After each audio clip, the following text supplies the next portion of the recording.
A administração pública no Brasil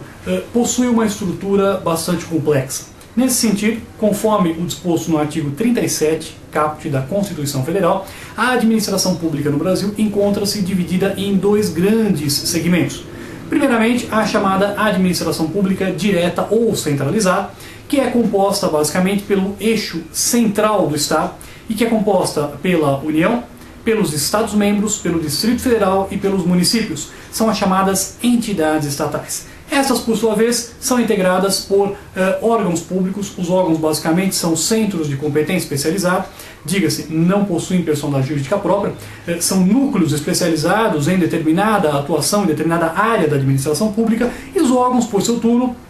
são também compostos pelas pessoas naturais que desempenham as funções específicas, as funções públicas dentro da administração pública, os chamados agentes públicos ou servidores públicos. Nesse contexto, a assim denominada administração pública direta ou centralizada corresponde ao eixo central do Estado. Por exemplo, a segurança pública, a administração da justiça e a defesa nacional são áreas, por exemplo, cuja competência é privativa, em princípio, da administração pública direta ou centralizada, por reunirem, por congregarem um interesse público primário fundamental para a existência do próprio Estado. Nesse contexto, estas assim denominadas entidades estatais, a União, os Estados-membros, o Distrito Federal e os municípios, são pessoas jurídicas de direito público, conforme dispõe o artigo 41 do Código Civil. Por seu turno, a assim denominada administração pública indireta ou descentralizada, que corresponde a um outro segmento, a uma outra estrutura existente na administração pública brasileira, é composta por um rol de diversas pessoas de direito público ou de direito privado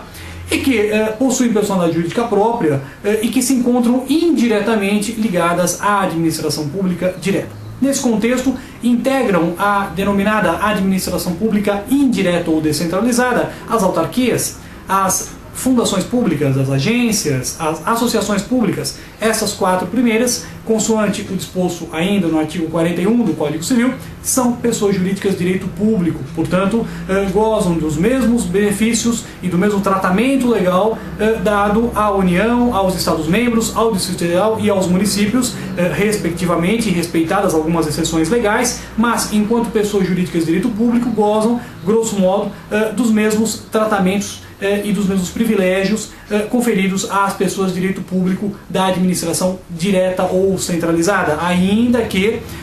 em termos de importância, logicamente, os interesses públicos tratados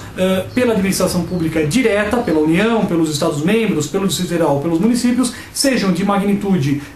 e maior relevância do que aqueles tratados pela administração pública indireta ou descentralizada. Mas, ainda no âmbito da administração pública indireta ou descentralizada, além dessas quatro categorias de pessoas jurídicas de direito público, também existem no Brasil outras três categorias de pessoas jurídicas de direito privado, que são a empresa pública, apesar do nome empresa pública, é uma pessoa jurídica de direito privado,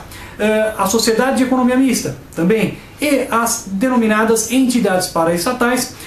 que, ao par de certa controvérsia a seu respeito existente na doutrina administrativista, são, por assim dizer, também enquadradas na administração pública indireta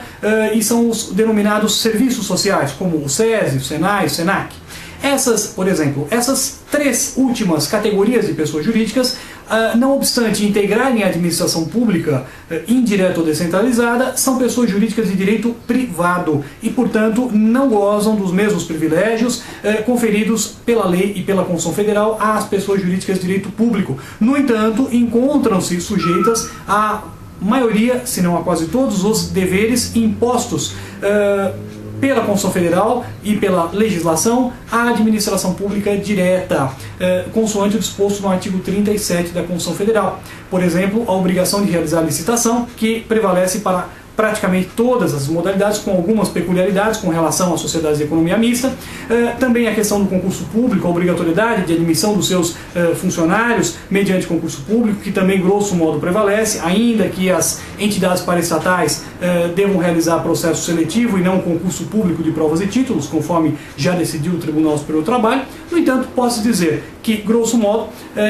existem tanto as pessoas jurídicas da administração pública direta ou centralizada, quanto da administração pública indireta ou descentralizada, encontram-se sujeitas, consoante o disposto no artigo 37 da Constituição, aos princípios da administração pública e, da mesma forma, às regras e às disposições do direito administrativo atribuídos à administração pública como um todo. Também convém observar que essa distinção, essa divisão da administração pública em direta e indireta deve-se ao fato de que, na estrutura preconizada para a administração pública brasileira,